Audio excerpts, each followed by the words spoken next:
आशा information India में आप सभी का स्वागत है। आप देख रहे हैं आशा इन्फॉर्मेशन इंडिया।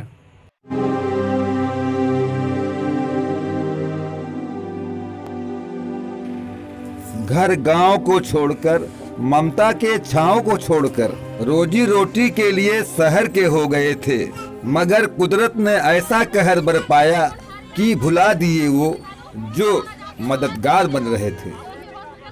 कोरोना महामारी ने तो ऐसा गाज गिराया, कहीं कहीं रिश्ते नाते भी गैर बनकर बिखर गए। सच्चाई के दर्पण में साफ साफ दिखाई दे रहा है कि इन बेबसों के साथ नाइंसाफी की गई है कि ये मजदूर मजबूर हो गए हैं। शासन के लापरवाही का आईना गवाही दे रहा है। अगर देश का शासन प्रशासन इन गरीब मजदूरों की मदद करता तो ये रास्ते के धूल मिट्टी बनकर रोज के रोज रौंदे नहीं जाते। हम आपको दिखाने जा रहे हैं झांसी की रहने वाली बबीता का दर्दनाक मंजर। मार दीजिए ना, मर जाए जनता, क्या करे, भूख से मर रही है, खाने के लिए कुछ नहीं है। मेरा नाम बबीता है, मैं झांसी की रहने वाली हूँ। हम पैदल चले जाएंगे, बस रोके ना हमें। अरे कुछ साधन नहीं करवा रहे तो पैदल तो जाने दो। मेरा बच्चा छोटा है, 2.5 साल का, रो रहा है, मम्मी घर पे आ जाओ, मम्मी घर पे आ जाओ। कैसे जाऊं? यहाँ से इंतजार करते करते 2 महीने बीत गए, मेरा बच्चा खाना नहीं खा रहा। कैसे रह रही मैं उसके बिना? 2.5 साल का बच्चा है मेरा बच्चा छोटा है।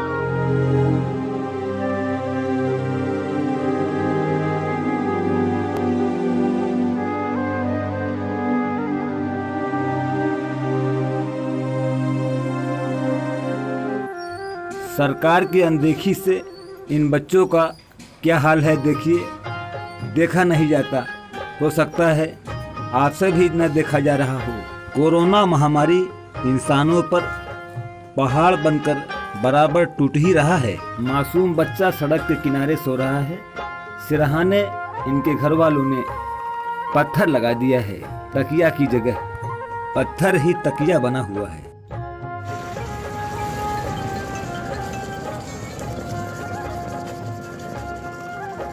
देखिए कितना दर्दनाक मंजर है, कितने मुश्किलों का मंजर है। हालात है कि माँ अगर बच्चे को गोद में लेके चले तो कैसे चले। माँ अपने बच्चे को ब्रीफकेस पर लिटाकर ब्रीफकेस को घसीट रही है, रास्ते को तय कर रही है। लंबे सफ़र में है, दूर जाना है। झांसी आगे तो प्रशासन बस की व्यवस्था कर गया ना, बस से चले जाओ। तुम लोग पैदल कहाँ जा रहे हैं? लो गिरजा जी बताओ, तुम लोग किधर से आ गए हो? उधर से जो 2 पुल है आगे, उसी पुल उधर तो बस अड्डा है, वहीं से सबको भेजा जाएगा। तो तुम बस अड्डे नहीं पहुंच पाए? नहीं पहुंच पाए तो बोले इधर जाओ। कहाँ जाना है तुम्हें? झांसी जाना है।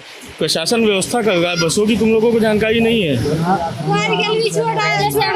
कई दिन से पैदल चल के आ गए हो? खाना पीना मिल गया तो खा लिया, नहीं मिला तो अपना जो गाना भी चल रहा है।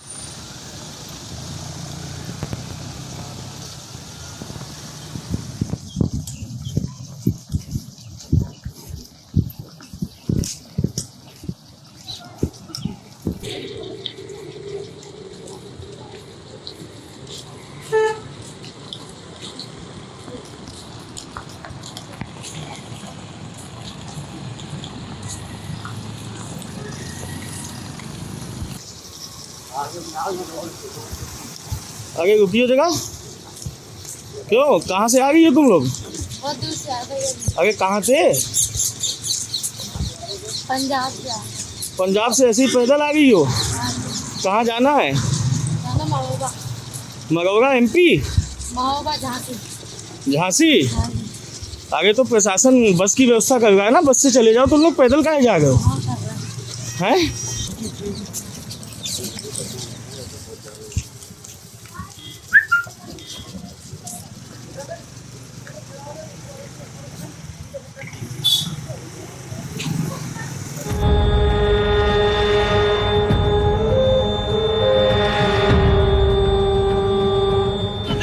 कभी दिल्ली आएंगे नहीं सर, जब तक जिएंगे कभी नहीं आएंगे दिल्ली।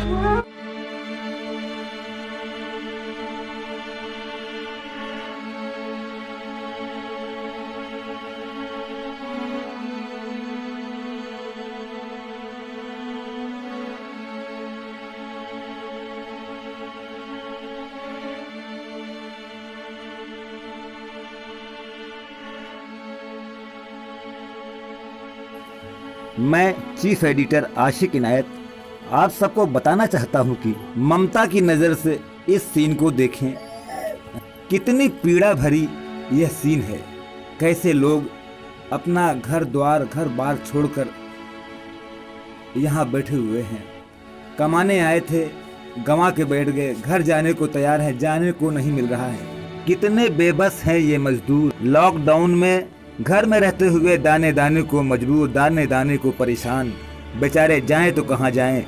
मजबूरी में विवशता में अपने घर को तैयार हुए पलायन कर रहे हैं, लेकिन इन्हें जाने नहीं मिल रहा है। इधर कुआं उधर खाई, कैसी ये कोरोना महामारी आई। भूखे पेट रहा नहीं जाए, जिया नहीं जाए रामा, जिया नहीं जाए। हम आपको बता दें कि कितने मजदूरों ने रास्ते में ही अपना दम तोड़ दिया और कितने हादसे के शिकार हो गए। हादसे में कितने मजदूरों की जानें चली गईं।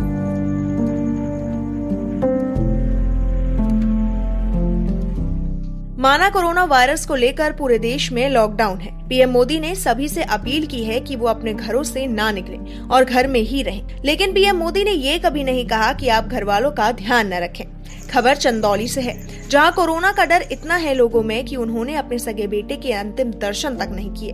दर्शन तो दूर की बात है, उन्होंने अपने बेटे का अंतिम संस्कार करने से भी मना कर दिया। उसके बाद मृतक की पत्नी ने बड़ी जद्दोजहद के बाद पति को कंधा देकर शमशान घाट तक पहुंचाया और पूरे विधि विधान से अंतिम संस्कार किया। मेरे पति 15 तारीख से बीमार थे। 15 मार्च से एम्बुलेंस से मैं उन्हें कमलापति जिला हॉस्पिटल में ले गई थी। 2 दिन बाद उनका तबीयत सही था तो मैं ले आई। फिर 3-4 दिनों बाद उनका तबीयत ज़्यादा गड़बड़ हो गया तो मैं एम्बुलेंस फिर से बुला के ले गई उनको कमलापति जिला हॉस्पिटल में। फिर थोड़ा सा आराम लगा तो मैं अपने मायके ले आई। आज सुबह उनकी डेथ हो गई। तो कैसे आप लोगों ने अंतिम संस्कार किया? वो जी हम ही ने किया। हमारे ससुराल से कोई आ नहीं सका, शायद कोरोना के डर से कोई आ नहीं सका, तो हमने खुद जाके अपने भाई के साथ उनके अंतिम संस्कार किया हमने। हमारे घर मृत्यु हो गया था। हमारे जीजा का तबीयत खराब था, एम्बुलेंस बना वहाँ चंदौली से लाए थे और यहाँ मृत्यु हो गया। यहाँ पे कोई नहीं गया, गांव वाले भी नहीं गए और हमारे जीजा के घर से भी कोई नहीं गया। हम ऐसे ही ले गए विक्रम में, वहाँ पर घाट पर ले गए। वहाँ कुछ सहयोगी लोग थे, वो हेल्प किए और वहाँ से हम फिर अपना काम करके उनको लेके आ जाए। तो अंतिम संस्कार किसने किया और क्यों किया? वो हमारी सिस्टर ने किया। इसलिए लोग क्यों नहीं गए? लोग इसलिए नहीं गए कि कोरोना के डर से। नहीं गांव वाले गए यहाँ के, नहीं जीजा के गांव को गए हमारे, नहीं हमारे गांव के गए, कोरोना के डर से। कहते हैं कि परिवार से ज्यादा अपना पड़ोसी होता है, क्योंकि बुरे वक्त में वो सबसे पहले आकर आपके साथ खड़ा होता है। लेकिन चंदौली की इस घटना से तो साफ है कि आज के समय में आप चाहे कितने भी बुरे वक्त में फंस जाएं,